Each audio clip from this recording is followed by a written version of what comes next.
Family murders are heinous events that seem particularly evil even by the standards of true crime. As horrific as the Ted Bundys and John Wayne Gacy's of the world may be, their crimes are almost exclusively committed against strangers, which of course doesn't lessen the brutality of them, but it does give the public a sense of understanding. From our childhoods, we are told to watch out for the shadowy strangers in the night. So when these monsters hidden in the dark turn out to be real, we at least have the comfort of familiarity and the fact that strangers committing violence against strangers is quote-unquote expected. But with family killings, that all goes out the window. When someone like Chris Watts murders his pregnant wife and 2 young daughters, we're left to reconcile with the fact that this wasn't some crazed psychopath targeting victims at random, but a seemingly normal father who brutally killed the very people you would think he'd given his life to protect.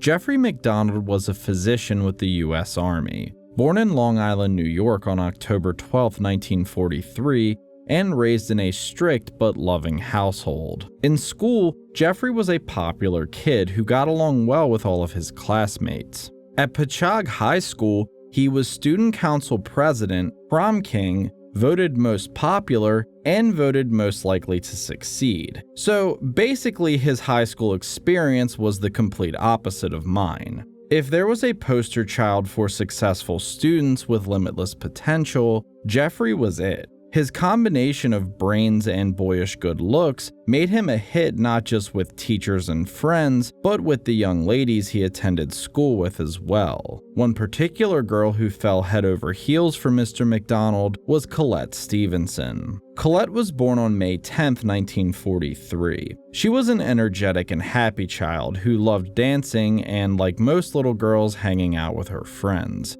Despite a relative happy and safe upbringing though, she would unfortunately become all too accustomed to tragedy when her father committed suicide in 1954. A couple of years later, her mother Mildred began dating a man named Freddie Kassab, who almost immediately took to Colette and her brother Bobby and became a father figure to both. And as we'll see later on, Freddie would prove that the love of a father is not limited by whether or not the child is biologically your own. In 9th grade, Colette met a young Jeffrey MacDonald, and the two were immediately attracted to one another, quickly entering into your standard high school love affair. They dated throughout their 9th grade year, but like most relationships at that age, it didn't last, and they broke up over the following summer. They dated other people throughout their remaining years in grade school, but the attraction they felt for one another never seemed to leave. And a few short years later, they found themselves involved with each other once again. By this time, Jeffrey had enrolled in Princeton University with his sights set on becoming a doctor, while Colette was attending Skidmore College in Saratoga, New York. Mr. MacDonald would take weekend trips to visit his high school sweetheart, but their relationship at this point was more of a fun, no-strings-attached kind of deal. That, however, would soon change in August 1963, when Colette found out she was pregnant with Jeffrey's child. Upon learning this, he decided to take their relationship to the next level and asked Colette to marry him, an offer that she accepted, and the two married in a shotgun wedding a month later on September 14, 1963. The following year, their daughter Kimberly was born on April 18, 1964. And in 1965, the family moved to Chicago when Jeffrey was accepted into the Northwest Medical School. He would spend the majority of the 1960s focusing on his studies, and in 1967, the MacDonalds welcomed a second daughter named Kristen. In 1968, they moved to New Jersey as Mr. MacDonald had taken an internship at New York Presbyterian Hospital, studying thoracic surgery. The year he spent there was tough for both him and Colette, as Jeffrey would often work long hours and was rarely at home. When the internship was done, MacDonald decided to enlist in the U.S. Army and was sent to Texas to complete basic training. After that, he volunteered to join the Green Berets as a physician. He was eventually promoted to lieutenant and eventually captain, then assigned to Fort Bragg in North Carolina, moving into a row home on 544 Castle Drive, where his wife and daughters would eventually join him. At this point in his life, things were basically going as perfect as one could imagine for Jeffrey. He had a beautiful wife and 2 beautiful little girls who loved him more than anything. He was enjoying amazing success in his professional life as well, having become a full-fledged physician by this point. In late 1969, the family received even more good news when it was discovered that Colette was pregnant with a 3rd child, and this time it was going to be a little boy. During this time, she would often send letters to her friends commenting that she was basically as happy with her life as a person could be. So the MacDonalds were a living embodiment of the ideal American family in 1970, with what seemed like nothing but good times ahead. Tragically, however, a horrific event would soon take place that would tear this picture-perfect family completely apart. At 3:42 a.m. on February 17, 1970, a frantic 911 call was placed to emergency dispatchers at Fort Bragg. On the other end of the phone was a panicked Jeffrey MacDonald, who screamed for help and said there had been a stabbing before the call was lost. Officers and paramedics quickly arrived and entered the home through an open back door, and inside were confronted with a scene from a horror movie. The home had been ransacked, and in the master bedroom, Jeffrey and Colette both lay on the floor in front of their bed, suffering from what appeared to be multiple stab wounds with a bloody paring knife between them. The wounds on Mr. MacDonald were not life-threatening. Colette, however, had not been so fortunate. She was stabbed and bludgeoned repeatedly, with a total of almost 40 stab wounds between her chest and neck. The attack was so severe that her trachea had been severed in 2 separate spots, and both her forearms were broken. MacDonald, lying on the floor next to her, screamed for the paramedics to check on his children, claiming he had heard them crying. And walking into the 2 children's bedrooms, police made a ghastly discovery. 5-year-old Kim had been bludgeoned across her head and body, resulting in a fractured skull that sent the little girl into a fatal coma.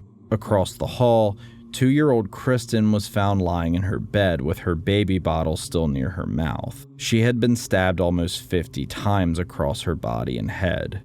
Both children were pronounced dead at the scene along with their mother. Jeffrey was taken out on a stretcher to receive medical attention. As they removed him from the home, he pleaded to see his children and screamed, quote, "I'm going to kill those goddamn acid heads." Police soon discovered the word pig written across the headboard of the couple's bed, in what was later determined to be Colette's blood. It was eerily reminiscent of the message that had been left on the door of actress Sharon Tate's home just a few months earlier, when she, her unborn child, and 4 of her friends were brutally murdered by followers of Charles Manson. The crime scene was taped off and combed over top to bottom. Eventually, investigators found what they believed were the other murder weapons discarded in the grass behind the home: an ice pick and a long piece of lumber, both of which had blood on them. Police understandably feared they were dealing with a Manson family copycat initially, but needed to get Jeffrey, who had been the only survivor, to give his version of events. At the base's hospital, Mr. MacDonald was treated for multiple stab wounds, the most severe of which had punctured one of his lungs and caused it to collapse. But aside from that, he had actually gotten off quite lightly compared to the fate that befell Colette and his daughters, a fact that attending surgeons at the hospital immediately found suspicious. The wounds on the rest of his family were inflicted with savage, untargeted blows, yet Jeffrey's wounds were almost surgical in their precision,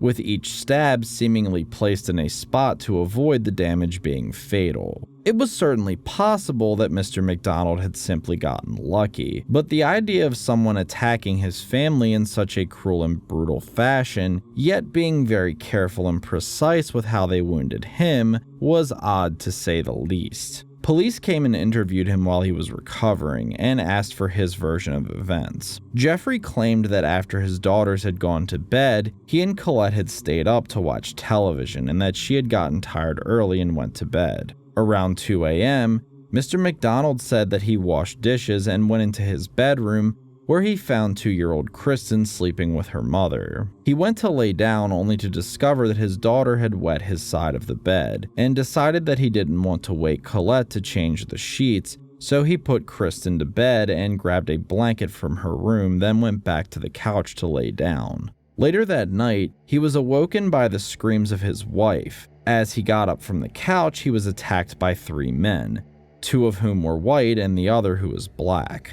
Mr. MacDonald said they stabbed at him with an ice pick and hit him repeatedly with some sort of club. He also said they were accompanied by a young white blonde woman who was holding a candle and chanting, quote, "Acid is groovy, kill the pigs." Despite overwhelming odds, Mr. MacDonald claimed to have held off the attackers for a small period of time during the melee, until his pajama top was eventually pulled over his head and he was beaten unconscious. He woke up a short time later with the intruders gone. Getting off the floor, he ran to his children's room and discovered their bodies, where he attempted to perform CPR to no avail. Running to the master bedroom, he found his wife laying at the foot of the bed with a paring knife stabbed into the center of her chest. After removing it, he went back and retrieved his pajama top from the hallway and covered her with it, then placed a call to 911, where he eventually passed out from exhaustion, shock, and blood loss while on the phone with them. MacDonald's story was shocking to say the least, but it was also very far-fetched as far as the CID investigators saw it. For starters, the idea that a group of drugged-out psychopaths would butcher a pregnant mother and her 2 young daughters while they laid in bed, yet spared Mr. MacDonald after beating him unconscious, was frankly unbelievable. Secondly, the disarray in the living room simply did not match Jeffrey's version of events. With the wild fight that had supposedly taken place, you would expect to see things knocked over everywhere, with tables, chairs, pots, and all other kinds of items throughout the house lying in ruin. Yet all they found was a couple of tables turned over on their side, and nothing on them even broken. The back door, which had been their entry point, showed no signs of being forced open, which meant that it had to have been left unlocked well after 2 a.m., which seems very unlikely given the fact this was a house with 2 young children in it. None of Jeffrey's blood was found in the living room, despite the fact that he'd been supposedly beaten and stabbed while in there. None of the splinters from the piece of lumber were found in the living room despite being found all over the 3 bedrooms. Fibers from his pajama top were found in places that he told investigators he wasn't wearing it, and more fibers from his pajamas were found under the fingernails of both Colette and Kimberly, and under Colette's body. His wife's blood was also found inside the children's bedroom, even though the scene was set up as though the 3 had been attacked separately, meaning that the home intruders would literally need to have started stabbing Colette inside of her child's room, then pick her up and carry her back to the bedroom to finish killing her, something that seemed incredibly unlikely. Lastly, when asked if he would take a polygraph test to confirm his story, Jeffrey initially agreed, only to back out on the morning the test was supposed to take place. All of this information combined made the CID take an incredibly close look at Mr. MacDonald. Colette, Kimberly, and Kristen were buried on February 23, 1970, at a military service that Jeffrey was given medical clearance to attend. While Army investigators may have had their suspicions about Mr. MacDonald, the public, his co-workers, and even Colette's family viewed him as a hero. He was a brave father who had valiantly tried to fight off a savage group of drugged-out monsters who had callously attacked him and his family while they sat peacefully in their home. As a modern audience, we're conditioned to hear stories like this and immediately suspect the husband. But 51 years ago, the idea that someone who was known as a loving father and husband could do this to their own family was simply unimaginable to anyone not directly involved in law enforcement. Also, the Manson family crimes were still very fresh in the minds of every American, and the thought of a deranged group of hippies breaking into your home and murdering you was a fear that many people shared, So as far as the public saw it, Jeffrey's story was certainly believable. This made the intense scrutiny he was placed under over the following months by the CID very unpopular, to put it mildly. By April of 1970, investigators felt they had enough probable cause to place Mr. MacDonald under arrest for the killing of his wife and children. He was relieved of duty and placed on a temporary suspension while the U.S. Army conducted its version of a preliminary hearing, entitled an Article 32 hearing, which was overseen by a Colonel Warren Rock. Initially, MacDonald was represented by a military-provided public defender, but soon fired him for a civilian attorney by the name of Bernard Siegel, who would prove to be well worth the money. Siegel immediately attacked the CID's investigation, which, despite what this video may have led you to believe so far, was anything but flawless. Investigators had not done as good of a job securing the crime scene from contamination as they should have, which led to a lot of evidence being trampled on by military police as they investigated the home. They had also lost several pieces of evidence, including fibers which had been found at the scene. One of the responding officers testified he observed a blonde woman who fit the description of the woman that Mr. MacDonald claimed was in his house with the killers, and eyewitness testimony even stated that at the crime scene, paramedics had been spotted cleaning up some of the items that had been tossed on the floor, which, according to Siegel, explained the lack of evidence showing a struggle had taken place in the living room. Many character witnesses, including Colette's mother and stepfather, came forward and spoke highly of Jeffrey as a father and husband. Jeffrey himself took to the witness stand, and despite changing his story yet again, this time admitting he had washed his hands before calling 911 and that he had moved Colette's body after he discovered her, he still came off relatively sympathetic in the eyes of those who witnessed the hearing. Most damaging to the CID's case, though, was the fact a woman named Helena Stokely had been suggested by a witness as a possible suspect. She was a 17-year-old Caucasian woman who was known to use drugs heavily, and apart from not being blonde, fit the description of the woman provided to investigators by Jeffrey. The witness who brought her name up as a suspect claimed he saw Miss Stokely in a car with 3 or 4 other men at 4 a.m. the morning of the murders, not far from the crime scene. When interviewed by the CID, she claimed that she had no recollection of a large portion of that night, as the group she had been with was taking mescaline very heavily throughout the evening, but denied any involvement in the murders to the best of her knowledge. Her boyfriend and the friend she had been with that night were tracked down and questioned, but the group was ruled out as suspects. During the hearing, however, further witnesses came forward stating they had told police that Helena and her boyfriend had bragged about committing a murder, but despite this, the couple was never questioned again. Siegel effectively attacked this and many other missteps that had taken place during the course of the investigation, which led to Colonel Rock deciding there wasn't enough evidence to prosecute Mr. MacDonald and releasing him from custody. The release of Jeffrey MacDonald was a tremendous blow to the CID investigators, whose work had been thoroughly torn apart by MacDonald's lawyer. Publicly, the release was widely celebrated by the families of Jeffrey and Colette. The way they saw it, truth had prevailed, and he had been vindicated. The Army had conducted a sloppy and lazy investigation, and instead of finding the real killers of Colette and her children, they instead wanted to go the easy route of pinning the blame on Jeffrey so they could wrap things up as quickly as possible. Privately, though, the CID still had some cards up their sleeve. Colonel Rock had decided there wasn't enough evidence to prosecute Jeffrey MacDonald, but that did not mean they believed he was innocent. Within a month of Mr. MacDonald's release, a new investigation was put together led by Chief Warrant Officer Peter Kearns. He quickly went to work on the investigation and slowly started to poke holes in what MacDonald's defense had argued at the Article 32 hearings.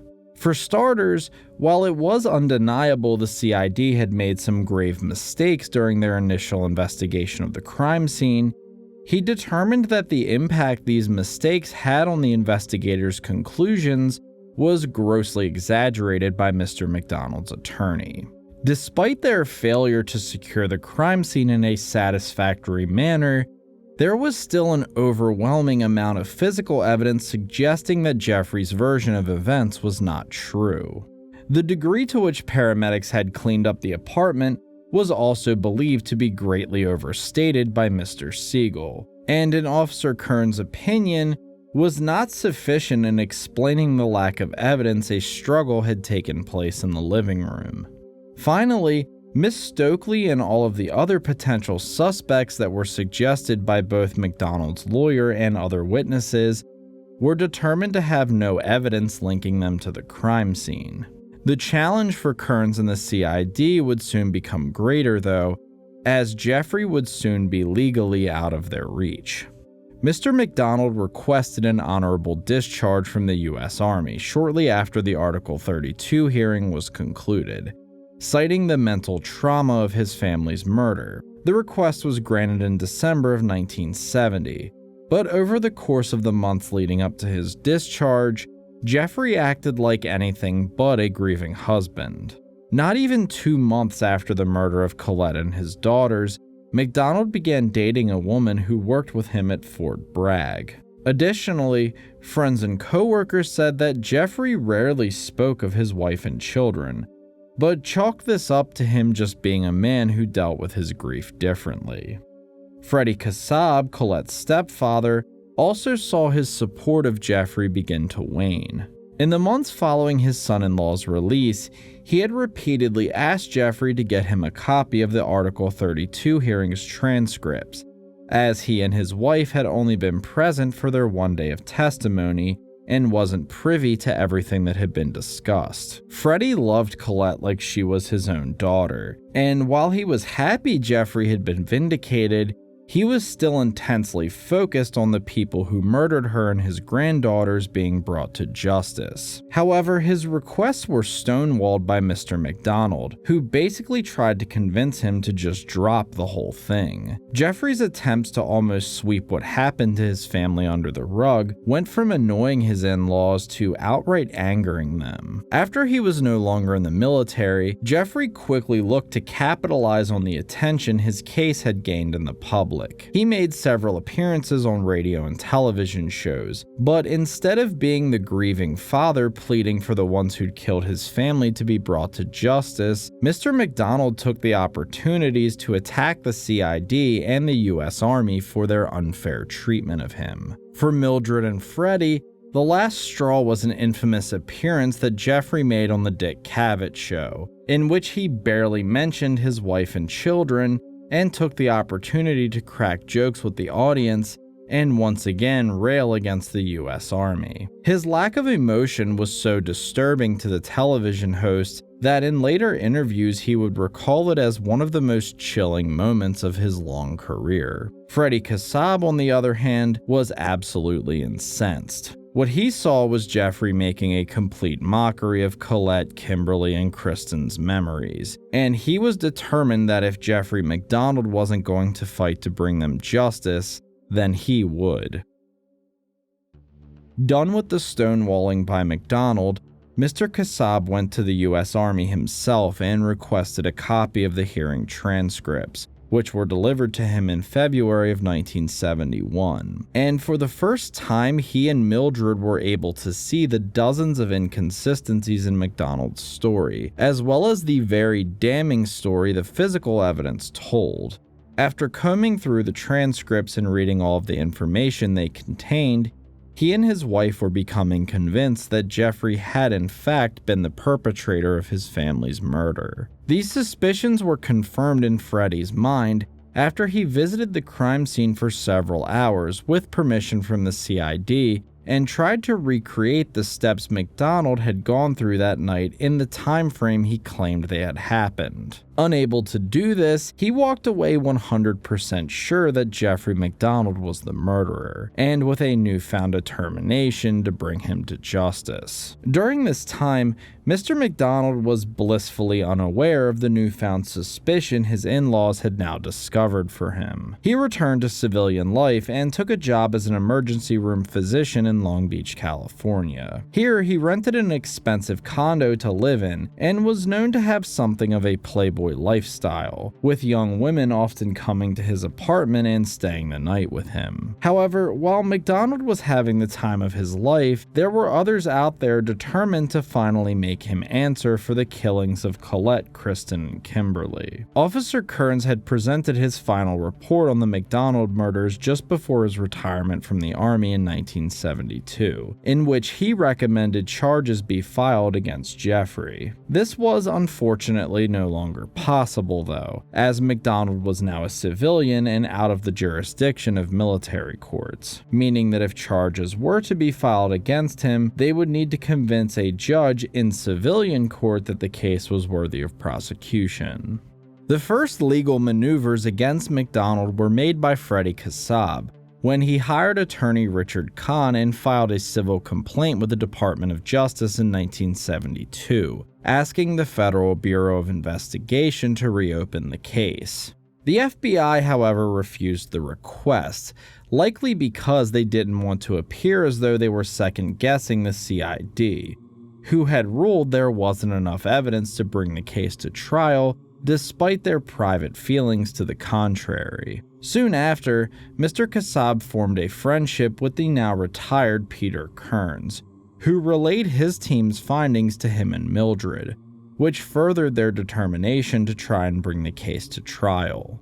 In 1974, the group successfully secured a hearing with a judge for the U.S. District Court, who reviewed the case as well as Kearns' report and determined there was in fact enough evidence for a trial. In August of 1974, a grand jury was convened to determine if murder charges were to be brought against Jeffrey MacDonald. Now, in the world of criminal justice, every case is litigated at least a small amount. Even if someone were to commit a murder right in front of a police station, then walk inside, turn themselves in, and confess to the killing, there would still be a slight amount of time in court, at least in the United States. I can't speak for all you not America weirdos out there. Some cases, though, are argued in court so extensively, so thoroughly, and for so long, they become the legal equivalent of Homer's Odyssey, and this would prove to be one of those cases. For starters, the grand jury heard from over 75 witnesses over a period of 4 months. These ranged from MacDonald himself, who tried to offer explanations for his behavior in the months and years following the murders of Colette and his children, to the chief of the FBI criminal lab, who basically confirmed that Jeffrey's version of events was false according to every piece of physical evidence that had been found at the crime scene. Finally, after months of testimony and legal arguments, the grand jury indicted Mr. MacDonald on murder charges in January of 1975. He was arrested by the FBI in Long Beach, California, and given a $100,000 bail, which he was able to pay with the help of friends and colleagues who were still very supportive of him. His attorneys filed motions for dismissal in July of that year, alleging both double jeopardy and that their client had been denied his constitutional right to a speedy trial. Both of these were dismissed by the presiding judge, and his trial was set to begin on August 18, 1975. However, just 3 days before this, on August 15th, the United States Fourth Circuit Court ruled in a 2-1 decision that Mr. MacDonald's right to a speedy trial had been violated, and ordered the indictment dismissed. This, of course, was a devastating blow to both the prosecution and Colette's family, who had worked hard alongside Peter Kearns for this day to finally come.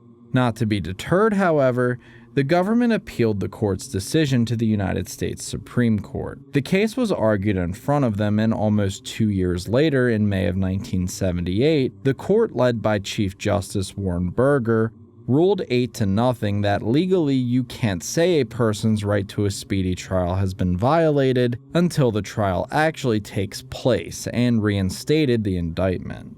With the speedy trial argument now out the window for now, MacDonald's lawyers attempted to go the double jeopardy route, this time being shot down by the Fourth Circuit Court in a unanimous decision, and the US Supreme Court refusing to hear the argument altogether. In July of 1979, almost a decade after the murder of his wife and children, Jeffrey MacDonald stood on trial accused of killing his family. As far as the trial itself was concerned, it was pretty quick, especially compared to the years of build-up that had preceded it. The prosecution felt they had a pretty solid case, with the only thing that eluded them being a direct motive for the murder. Some theorized that Jeffrey had taken drugs and simply lost it from Kristen wetting the bed, and attacked her in a drug-fueled rage, then killed Colette and Kimberly in the aftermath. Others speculated that Mr. MacDonald simply viewed his family as a burden,